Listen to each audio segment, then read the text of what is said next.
Alexa, tell us about Re-Animator. Fuck.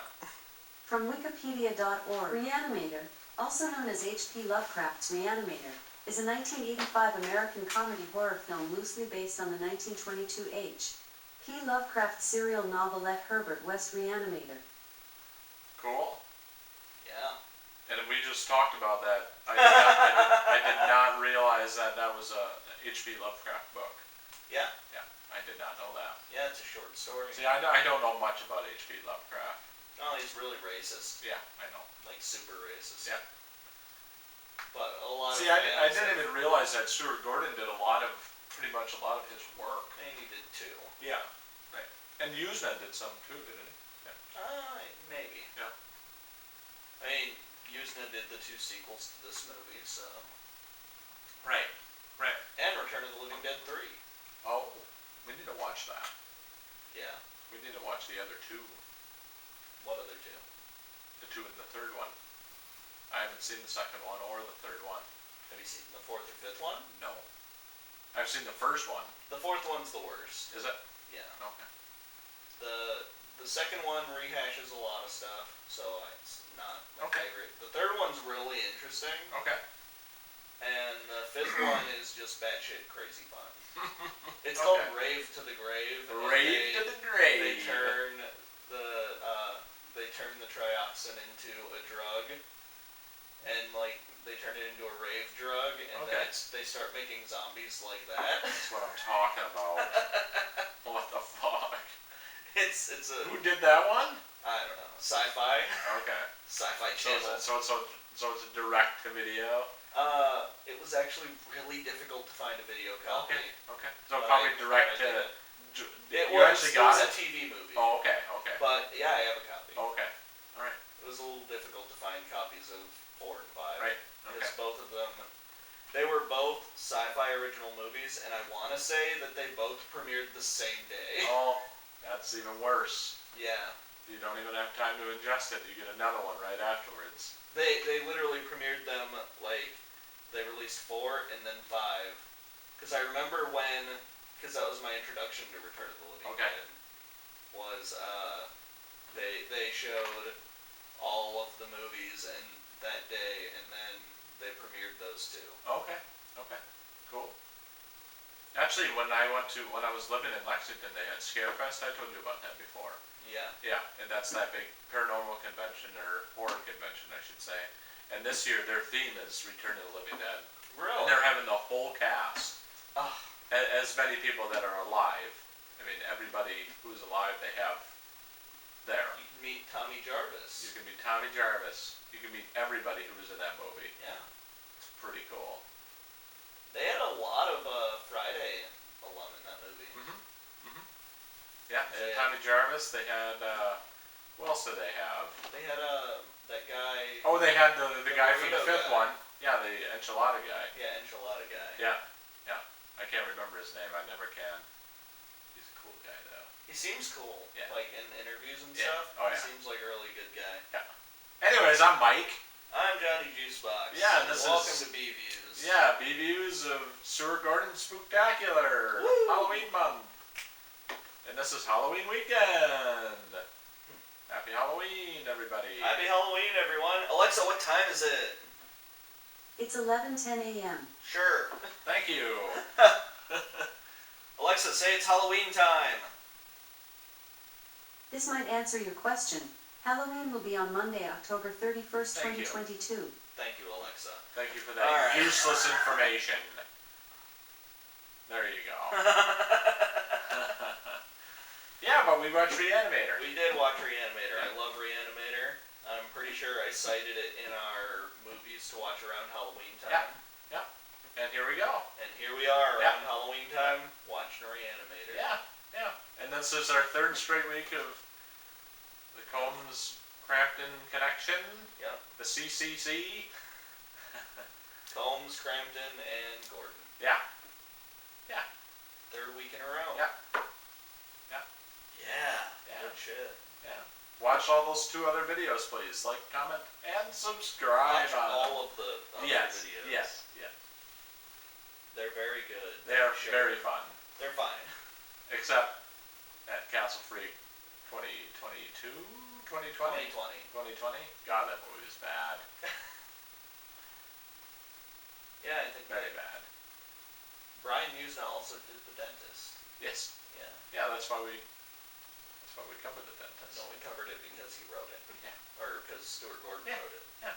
We probably should have done Pit and the Pendulum instead, because Stuart Gordon actually directed that movie. Well, we wanted to switch it up. Fair. Yeah. We wanted to switch it up. Well, plus I think I insisted that we do a Generation War if we did Pit and the Pendulum. Yeah. How do you think that went with me? We're already doing one. You were like, remember Stephen King? Remember! That was not a fun time. That camera died twice. We made a 2-hour-long Generation War about it. Yes, that we finished on Sundays, which we never film on Sundays. Hardly ever. And we are today. We film all the time on Sundays. We do now. Yes, but that's when I usually would go home. Yeah. Yes. Yeah. Yes. Anyways, this is a fun frickin' movie. This is one of the most fun movies. Yeah, so this is one of your favorite movies. Briefly describe the plot of it. Okay, so Re-Animator is about medical, or what do they call those? I think they're all pre-med. Yeah. It's a bunch of medical students who are at Miskatonic University, and they get a new student named Herbert West, who wants to bring people back from the dead. Yes. There are no other motivations in Herbert West's head other than I want to bring dead people back to life. He keeps saying things about like you could be famous, right, and it's what science always wants, but like it feels like he doesn't really care about that. He just wants to do it because like every chance he gets to bring something back from the dead in this movie, he does it, regardless of whether or not it's in controlled conditions or it's science or anything. He's just like, nah, we're doing the thing. All right. Yeah. Pretty much. And it also follows Bruce Abbott's character, who is in a relationship with Barbara Crampton, who is the dean's daughter. Yeah. Yeah. And Bruce Abbott ends up getting Herbert West as a roommate, and shenanigans ensue. Yeah. That's pretty much the plot of this movie. Yeah, pretty much. Yeah. Pretty much. It's a fun freaking movie. It's a wild movie. Yeah. If you haven't seen this movie before, go watch this movie. Absolutely. It's amazing. Yeah. Before you hear us talk about it, schlubs, just go watch the movie. Definitely watch this one. It's an 80 minute hour. It's 86 minutes. 86 long. minutes. Yeah. Which is pretty much 80 minutes without I credits. think it comes out to be like 83 without the credits. Yeah. But I mean, it's short as shit. Yeah. It's compact. It's a compact movie. At no point will you be bored. No. Just close your eyes for the cat. Yeah, that's kind of shitty. They never show. To be fair, they didn't kill an animal for this movie. Of course not. They found a dead cat. Sure. And in a guy's trunk. I think by trunk they meant like a guy brought like a suitcase thing with prop. That's even worse. Well, have you ever met prop people? They're fucking weird. I've never met prop people. I was a prop guy in one of my college productions. Were you really? Yeah. Oh, that's cool. I did special effects on a couple of shows. Oh, cool. Yeah. Fun. So. Yeah. So you're one of those fucking creeps. Yeah, I just walk around with suitcases full of dead cats. Don't you know? It's not true. I don't lovely. do that. Great.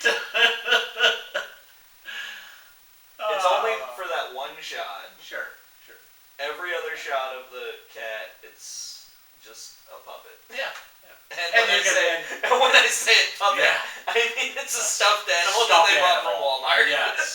Yes, and it was very bad looking.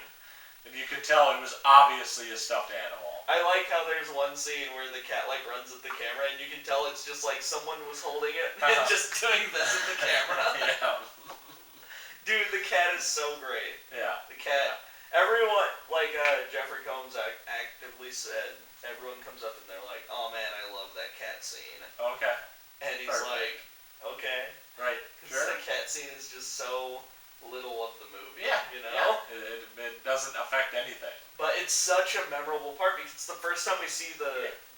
Well, not really the first time, but the first time. The opening scene is really the first time. The opening scene is the first time, but this is the first time we see, like. Right. You could make an argument that you don't understand what's happening at the of first course scene. not, and you don't. Sure. I mean, if you don't read the book or you have no idea what's going on, you have no idea what this is. Right. And I when we watched it a couple of years ago, I mean, I had no idea what that was. Yeah. But I mean, he has the best theater kid delivery I've ever seen at the end of that scene. Right. Though. When they're like, "You killed him," and he goes, "I did not kill him. I gave him life." Oh, dude, Jeffrey Combs is so over the top in this movie. Right. And for this movie, this is Stuart Gordon. I think this is Stuart Gordon's first movie. Yes. And for this movie, he just pulled a bunch of theater kids, and he himself was a theater kid. Right. So everyone is doing their best theater work. Yeah. It's pretty great. For people who don't really know acting, there's a big difference between theater acting and film acting. Right. That's one of the that's a lot more prevalent like in early cinema. Yeah. So like when you watch like the old silent movies and stuff, you can tell like in the transition period between silent and talkies, like you can always tell who used to be a silent film actor because they're very overly physically dramatic and things like that. And it's kind of like that, where you see a bunch of theater kids making a film and they're all acting to the back row. Yeah. So they're all like doing their heavy projections and all of that stuff. It's great. It is. It's pretty great. And Jeffrey Combs is so fucking over the top in this movie. He is. He is over the top. He is. I've noticed since watching a lot of Jeffrey Combs movies for this month, he's over the top in a lot of films. He wasn't as over the top in Castle. Right, because I think that's his third movie by that point. Yeah, some of his later stuff. But like you have to remember, Re-Animator and then From Beyond came out, I think like they went from the set of Re-Animator and then they pretty much went to From Beyond. Okay. So there isn't much learning experience. I don't think so. Right. Alexa, when did From Beyond come out? The film From Beyond was released on October 24th, 1986. That is the year after this movie came out. Yeah, so they probably filmed it right after. So they filmed this, it got released, and then they went and started filming From Beyond. Yeah, pretty wild. Yeah. That is wild. So... wow. So that's not much time. No, because this got a 85 release. Right. So, yeah, when you watch, like, From Beyond, and of course everyone's going to be over the top in From Beyond. Right. And they're going to have the same acting style. Yeah. But you can also see that they're still good actors. Yeah. Even, because, like, we say it's over the top acting. That's not a bad thing. It's just a different style of acting. Right. Because, theater acting is very... You have to be over the top in theater acting because you have to play to the back row. Right. Okay. Yeah. I did not know that. I did not realize that. Yeah, well, when you think about it, it makes sense because you're going to have people all the fucking way back there and they're going to have to be able to tell what's happening based on what you're doing. Yeah. Yeah. So, if you're pointing at someone, you could do like this or like this, but really... Like, you might do like this in a theater. Right. Right. Just to make sure. Yeah. That makes sense. Yeah. Okay. And you can see that style of acting in this. Oh, sure. Oh, absolutely. Jeffrey Combs is acting for the people in the back row. And there's really no filter, which is great. Oh my god. This movie is made by people who are just like, can we gross people out? Like, how much can people take? Right. How can we fuck with everyone? And you can see Stuart Gordon's very subversive film style in this movie. Yeah. And I think that's where we can start off with the good. Yeah. I think that's where we can start off with that type of not macabre gore, but just overall a lot of blood. Oh my god. There This is movie a lot of blood. First off, we get to see Arnold Schwarzenegger's his. Alright. We get to see his stunt double. Oh really? Yeah. Oh. That first guy that gets brought back to life. life. Is that right? That's Arnold Schwarzenegger. Oh, I did not know stunt that. double. Okay. Yep. Well, that's cool. Yeah. Cool. I would have not known that either. I know, he doesn't look much like him. No, not at all. No. Okay. He does kind of have that same build, though. He has the same build. Yeah. So, like, he's like a body double for him. Yeah. That's understandable. Yeah, but let's go on to the good. I think it's, in terms of a lot of blood, there's a lot of gore. I mean, I think that's great when he decapitates that other doctor, and then that other doctor is reanimated, and throughout, like, the last 30 minutes, his head is just in a pan full of blood. Okay, like, I'm gonna take 5 seconds and say, Alexa said that this is a horror comedy. Yeah. But I don't necessarily know if it was meant to be as funny as it is. Mm-hmm. It's a little bit meant to be. Yeah, a little bit, yes. But like, it's not like a comedy. Like, I would not call this a horror comedy. I'd call it a horror movie that has some funny moments. Right. Because, like, it's the dialogue that I love in this movie. Right. Just the way people say things. And, like, just little moments, like, because you were talking about when he gets his head cut off, and he's just like, oh, doctor, do you have anything to say? And he's just like, you, and he's like, you bastard. But just that little moment he takes to write and just goes, you. Yeah. It's just so good. It is. It's great. It's great. That and like the really famous line from this, which is like, oh, well, and what would I say in a note, Dan? Cat dead, details later. Yeah, I like that. I like also the character development too. Yeah, there's a lot of like interesting character work in this movie. How Wes is kind of an asshole. I mean, he is an asshole when you first see him, but he actually kind of grows on you. Maybe a little bit. He might be a fucking crazy person. Oh, he is a crazy person, but he isn't that much of a dick coming throughout the whole movie. I guess like when they finally like they're all struggling with the cat in the basement, and then the cat like they finally kill the cat, and then he goes, look at it! And then, like, Bruce Abbott, like, turns around and he just starts laughing at him and pointing at him.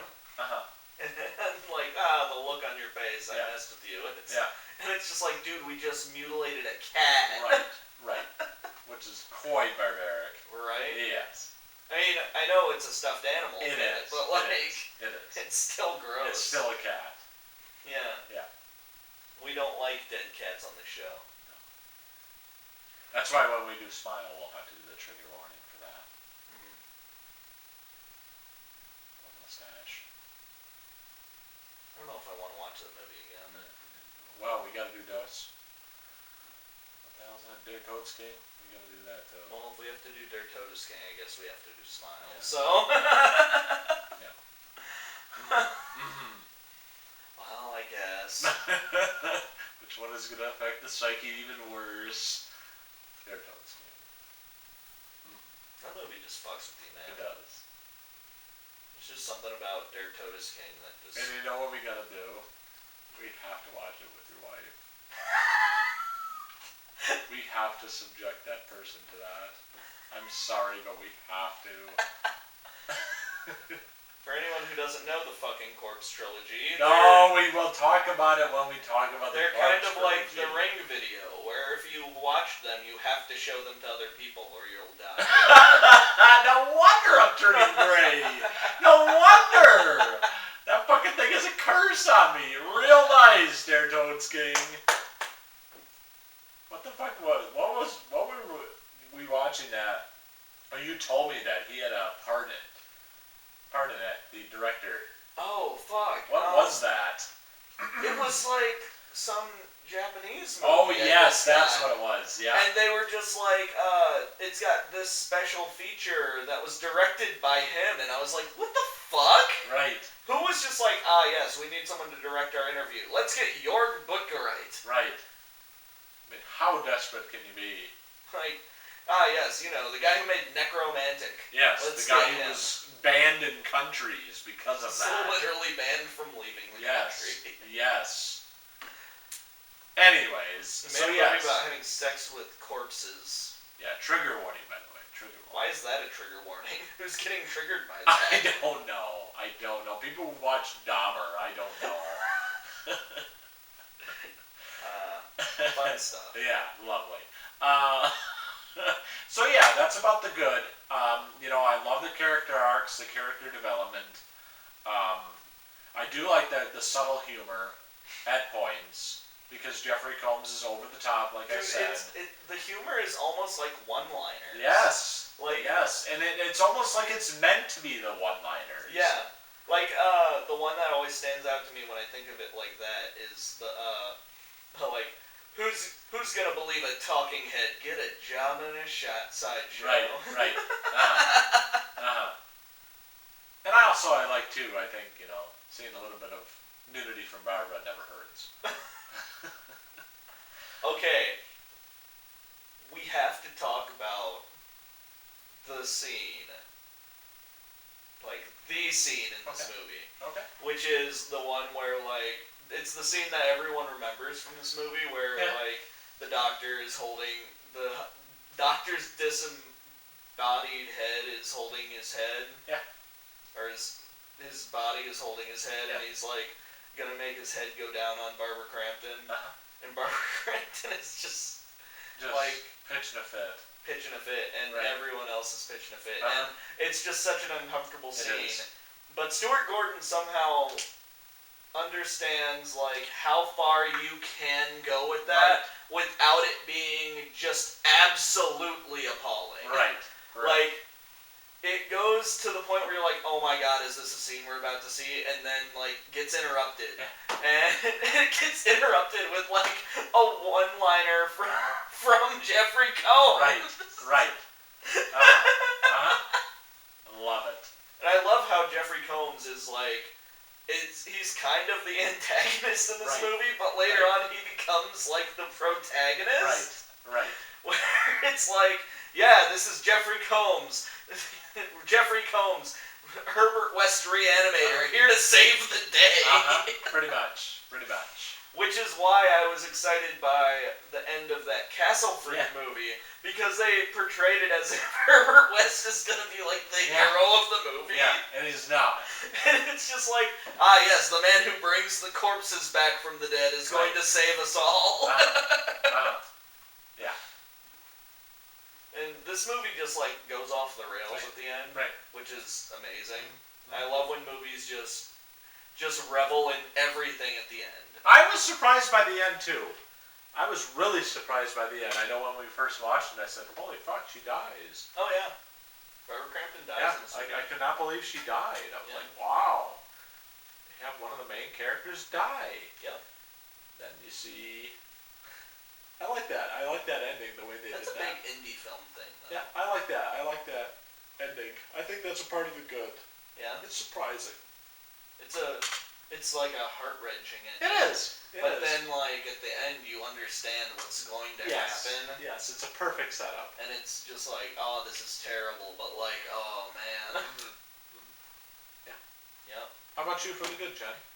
Oh, I mean, I love everything. This movie. Everything. I love the acting.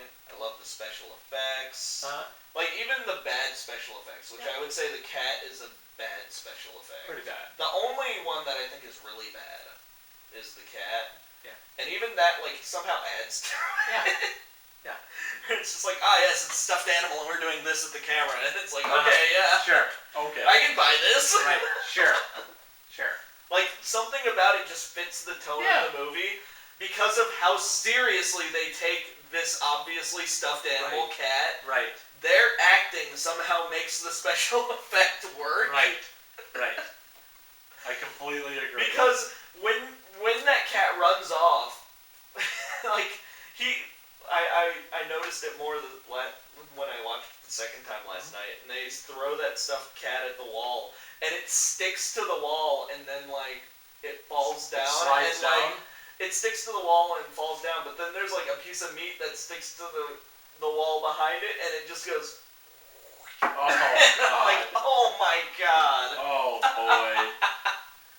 Like, this movie is so gross and great. Right. It's not quite as gross as From Beyond. No. From Beyond is a masterclass in fucking special effects. Everyone should watch that one because none of the special effects look cheesy or weird in that movie. It's just gross all the time. It's gross. And this one, it's got the cat that's the cheesy special effect, and it somehow works in the movie. And I don't... Like... I'm a stickler for special effects. You know that. Yeah. Like, I'll point shit out and be like, holy fuck, that looks really bad. Right. Like, I really hated the tongue scene in Halloween Ends. Because it was very digital and it looked like shit. It did. I was very disappointed, by the way, too, with Darcy the Mail Girl. Yeah? I really that was a cameo. I know, but still. It's like, oh, I wanted to see her die. And I know she was very disappointed in that, too. Really? That they cut that scene. Oh, they actually filmed her death scene? Yes. And then they cut it? They cut it. That's bullshit. They cut it in editing. If you have a death scene, you don't get to cut it. Right.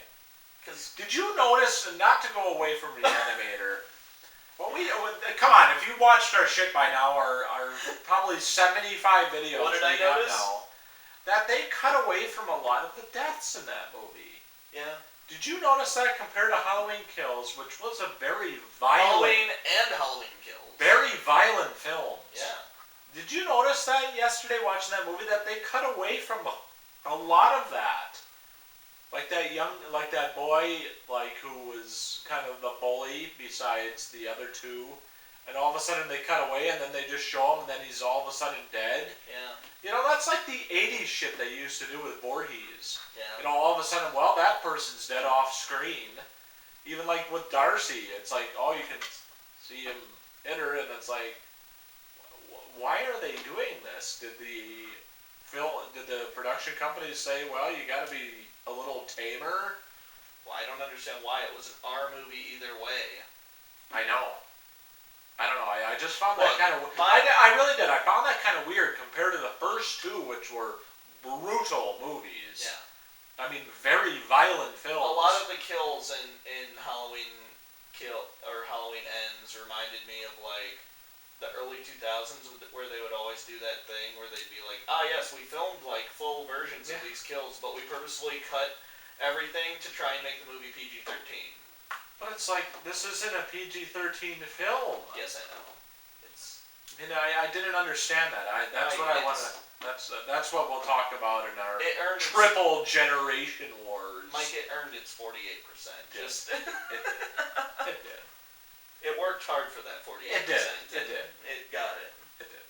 Yeah. Anyways, we're back to Re-Animator. I just wanted to talk about that. Since this is a 1985 movie, where a lot of the production companies, like I just said with Voorhees, where they show none of the deaths, really. This movie has a budget between $900,000 and $1.3 million. Which is an independent film. Which does not have a big production company behind it. No. And which was allowed to show that. Yes. Which not many movies of the 80s were allowed to show. Yeah.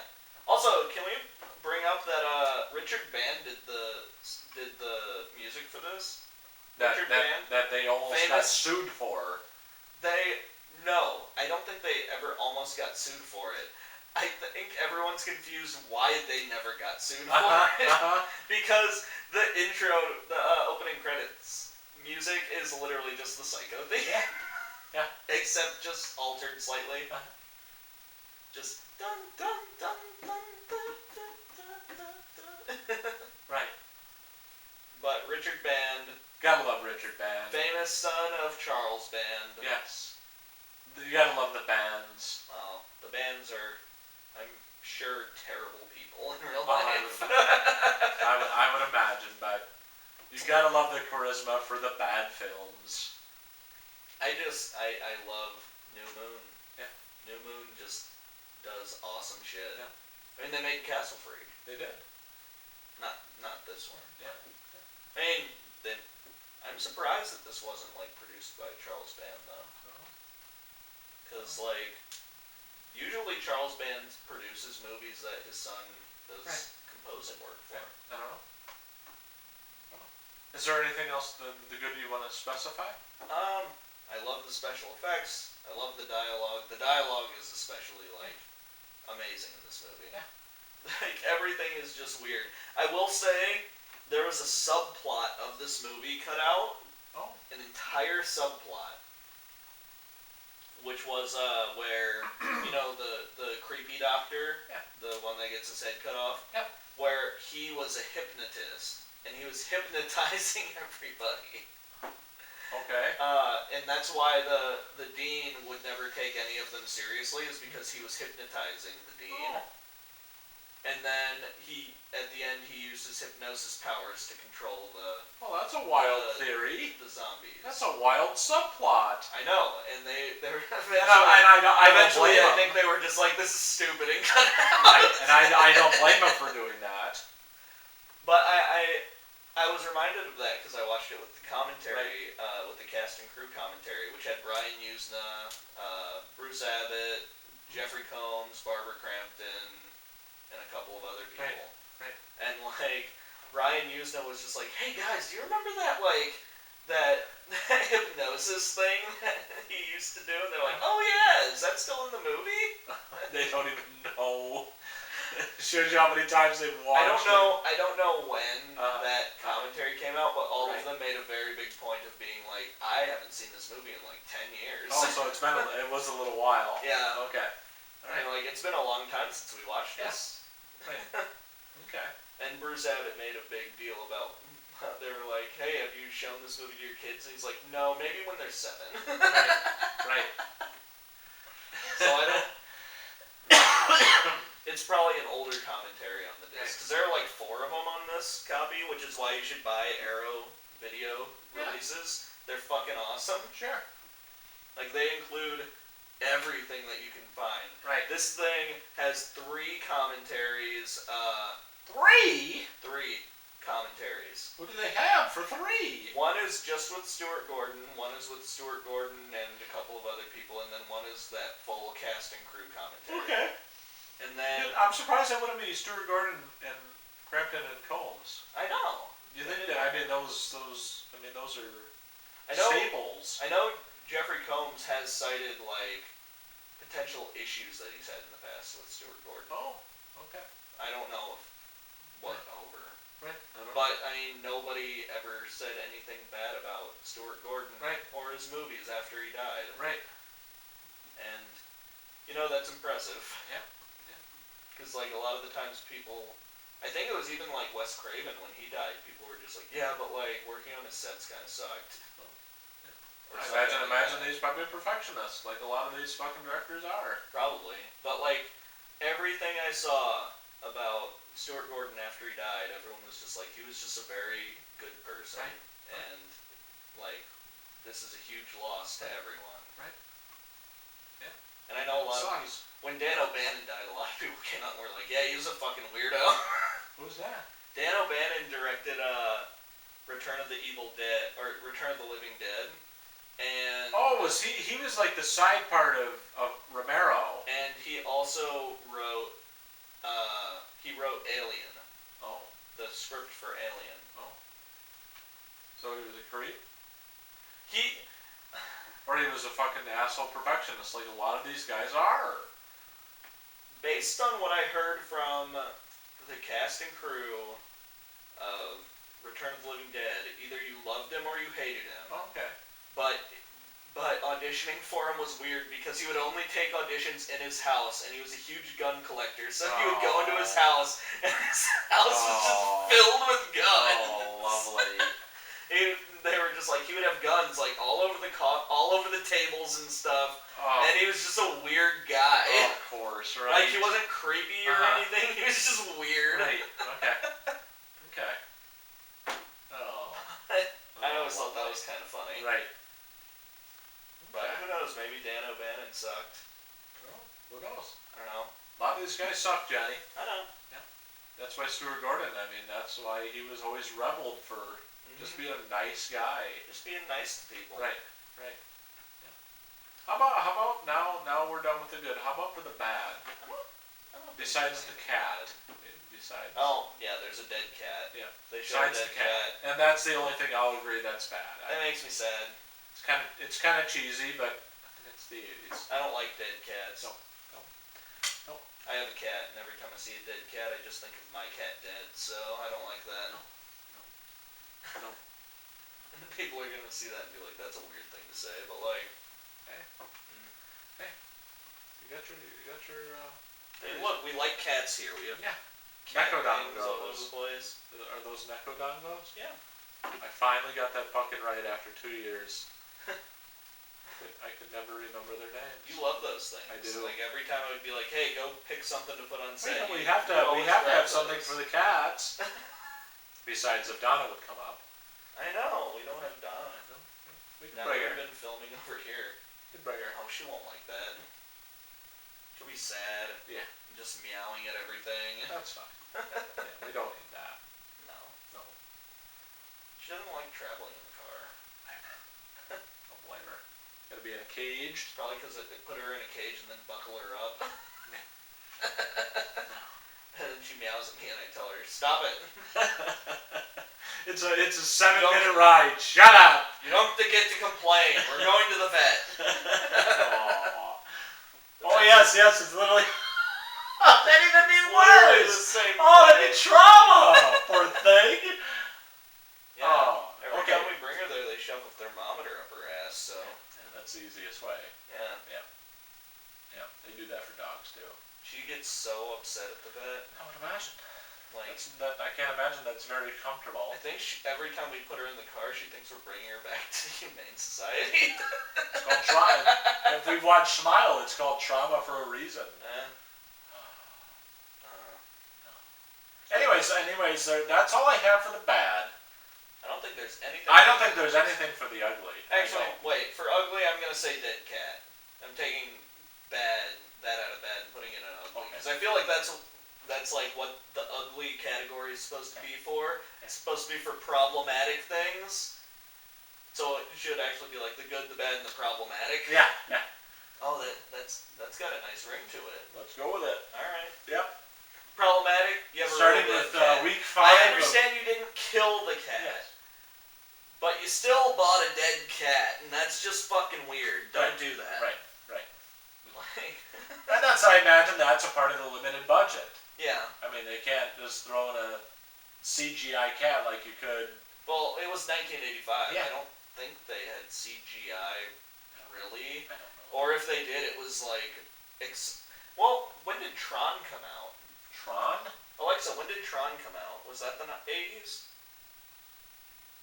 According to an Alexa Answers contributor, Tron was released July 9th, 1982. So CGI did exist.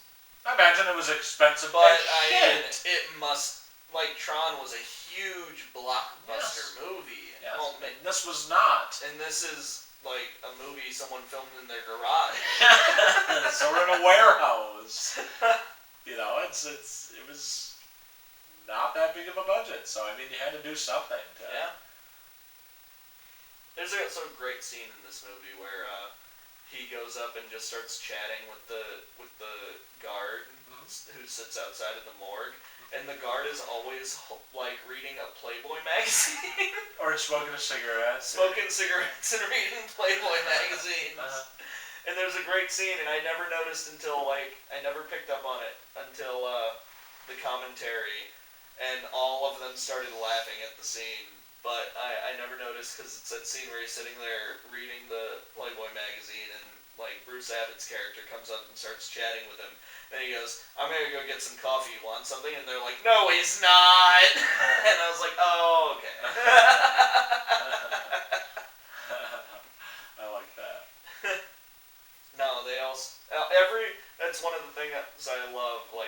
I see this group of people together, they always seem to just have such love for each other. Right. And I feel like that's a thing that I remember from like being in theater, but it wasn't on all productions. Right. Like every production didn't have that same kind of feeling. Right. But like you can see that these people loved working together. Yes. Oh yeah. And that's why they worked together multiple times. I know. I mean, that's why. And I love that. Right. I just love seeing people like happy to be in stuff. Right. I love it. It's good stuff.